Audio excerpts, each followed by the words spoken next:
So, if you can explain a little bit of background on the revolution, I know most people equate that with the Arab Spring, but in Syria things were handled a little differently. Can you explain that a little bit? Yeah, I think each country had its own permutation of trying to unroof the tyranny that it had. Tunisia was called the Twitter Revolution, Egypt was Facebook, and Syria was the YouTube Revolution. And the reason it was the YouTube Revolution is they knew that it was basically the North Korea of the Middle East. That if they finally, my grandfather, when he left Syria, said, just frustratedly said, these people deserve the government they have because they weren't fighting back. Well, they went to the streets on March 2011. Diverse revolution. Christians, Muslims, Sunni, Shia, Alawite went to the streets and said, this is about civil rights. It's about free expression. It's about schools in Daraa where kids were being tortured because of what their parents said. So this was part of what began the snowball of this revolution. For 2 years, that's what it was. They thought eventually if they posted the videos of what the regime was doing by assassinating demonstrators who were unarmed, and slowly the messaging was lost. Russian propaganda, Syrian propaganda, the Syrian Electronic Army controlled what the world was seeing. And yes, the side of the revolution was being seen, but also the other side of what wasn't really happening was being changed, and the narrative was changed.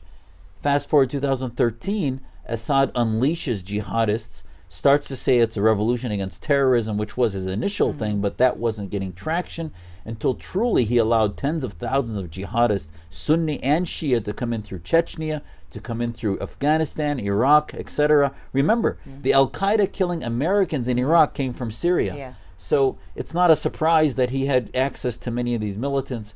It degenerated the revolution from a revolution of civil rights to basically two sides of jihadism. Okay, and which this is going to be a great segue into Turkey, because now what we're seeing in Turkey, and with the President Erdogan there, we're seeing them head from a secular country, so to speak, into authoritarian rule. This is a NATO ally of the United States. How do you see Turkey's role in what's going on? Because their borders have been left open and they've been allowing and facilitating the movement of terrorists across the border. I mean, is that something that's part of this equation as well? Do you see Turkey almost as an ardent, I don't want to say enemy, but I mean, someone who's trying to keep Syria destabilized? Absolutely. I mean, the role of Turkey and Saudi Arabia and Qatar has been immense in what's happened in Syria.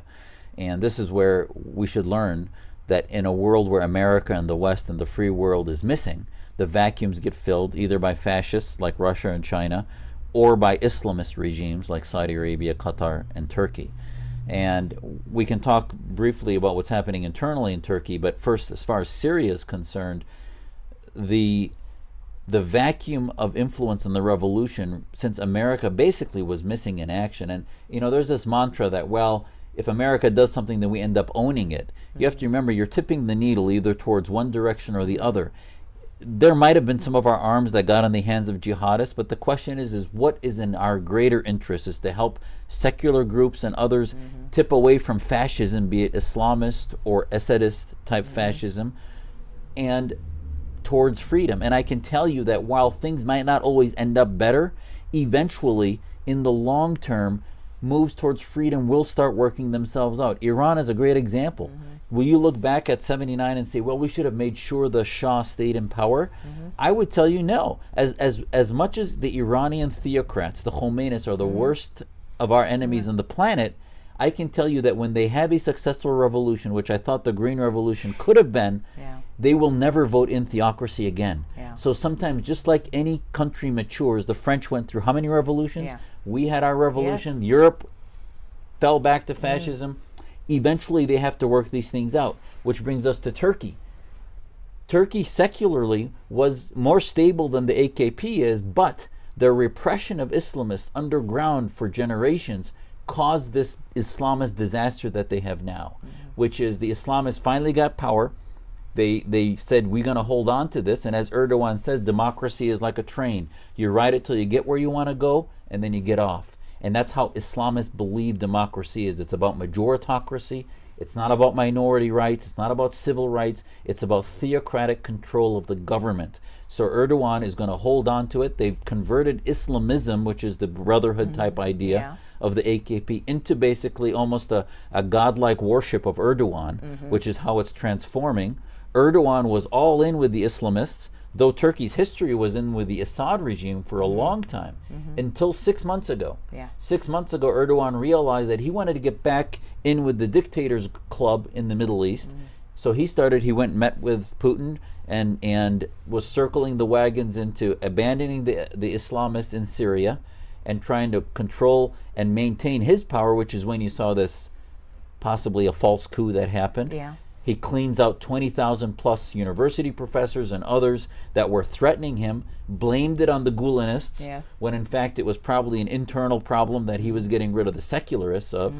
So you see in the evolution in Turkey, in which they're probably going to need another revolution, not only against the AKP, but against also some secular tyrannical things that were happening that ultimately will, I hope, head them towards democracy too. Okay, we'll speak. So the Erdogan regime's influence in Syria before 2016 was about getting an Islamist brother next door, an Islamist brotherhood government next to them. That seemed to have failed. So now they're back to working with the Russians. The Russians will not tolerate Turkey taking over parts of Syria. I just don't see that as working. But the bottom line is, though, is that the Kurds are a huge problem for Turkey. There's no country more anti-Kurdish than the Erdogan regime. So what they're trying to do is, by destabilizing Syria, they're trying to increase their ante, if you will, with the Russians, by saying Syria is very unstable. The Kurds are even, they probably discuss with Putin and others as being terroristic, etc. They describe the Kurds. So at the end of the day, I think the Turks are going to do everything possible not to allow that third of Syria become federated under a Kurdish control. It's fascinating about how that can evolve. I don't know the right answer to what you said. There's no doubt that there are some Turkish troops inside Syria wreaking havoc. I don't think that they can see an evolution where the Russians would allow them to take even part of it, because it's not, they might work together well in the club of dictators, but when it comes to Syria, Russia does not want to give that up, and they won't even hand part of it, I don't think, to the Turks. You don't think that'll be a part of the equation? I don't think. If they do, it would have to be something that regionally would not affect their control of the Tartus base and the rest of the regime areas. So the geography of it doesn't work that well for Russia and Turkey. Okay, so I'm going to ask my last question here. The leading clerics in Egypt have called for rethinking of jihad. Is there any chance that will come to fruition? Which clerics? Just clerics in Egypt under al-Sisi, saying, in Egypt. Yeah, and we need to get out there, and we need to re-examine jihad, and we need to take care of the problem. I also interviewed and spoke with the representative from the autonomous region in Kurdistan. And she said that basically what's working for them, they have had less terrorist attacks in Brussels and France. And what she said, basically, we're self-policing, we're self-reporting. Is that possibly the answer in Syria as well? And is that maybe the answer for the Muslim people who don't believe in the jihad part of, and they need to get their point of view and to basically police themselves and say, look, that's not acceptable. We're not going to accept that ideology anymore. Is that where we're going to kind of break through? Or is this simply going to have to be a military revolution? Okay, so Kim, let me use a quick analogy. Okay. Let's say I told you, we're talking to drug users, and we said, don't use the cocaine. That's really bad. What are they left with?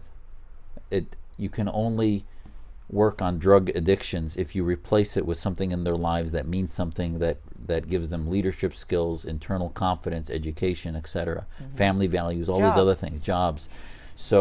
But jobs aren't going to solve jihad. So the counter to jihad is liberty and freedom, is educating them about the need for secular ideals in government and the separation of mosque and state. So this is where I think El-Sisi was either blowing smoke or, when he gave that speech 2014 on New Year's Day to Al-Azhar, sounded great. Oh, he's the great reformer. And go back, you can look at my interviews and writings at the time. I said, don't only mark what he says, but what he doesn't say. The anti-jihadists all know that the gig is up on jihad and that it's a violent, the ends justifying the means, it's a terroristic method of war, but it's a supremacist mentality. You can only defeat jihad by teaching Muslim youth that the only thing you'd want to die, because jihad is about wanting to die. That's what the Brotherhood's mantra is, to die for the cause of Allah in the way of the jihad. I joined the U.S. military because I would only ever die for America and our nationalism.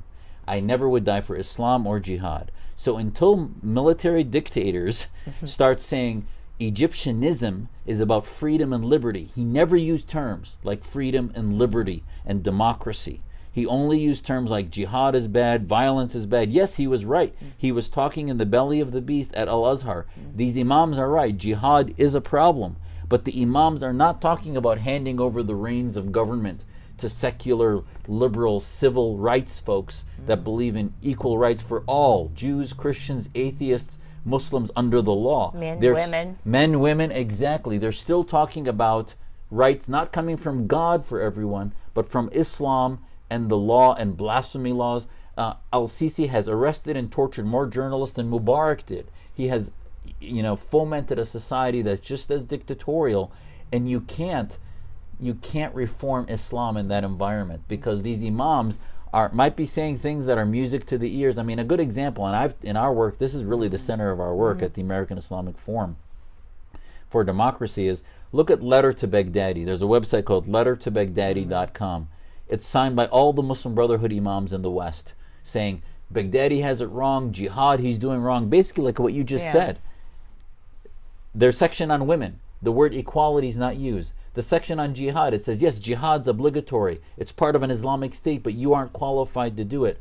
The caliphate, it says the caliphate is obligatory, but you aren't the man to do it. So all they're doing is, it's an internecine Islamist battle, but until you defeat all of Islamism, it's like a battle of communists against the Soviets, right? Not all communists globally agreed with what the Soviets were doing, but it doesn't make communism that's like anti-Soviet our friend. So if you want to defeat jihad, the oxygen of jihad is the Islamic State, all Islamic states. So just like the West, the beauty of America and France and Germany is the fact that theocracy was defeated. So you have to defeat the oxygen of theocracy, which is Sharia state, Islamic State identity, and replace it with what we're for. And these leaders of reform have to talk about being for a secular free state where the tribe is dead and the individual rights are preeminent. Okay, so Trump administration was very busy in its first week or so, and this order paused. I don't believe it's a ban. I don't believe it's about Muslims. It paused 7 countries that are mostly chaotic countries. Yemen, Libya really have very little reliable governments. Iraq, in which are high risk. I don't blame them for pausing. I think the implementation, the communication on the front lines, the State Department and Border Patrol and airports was very poor.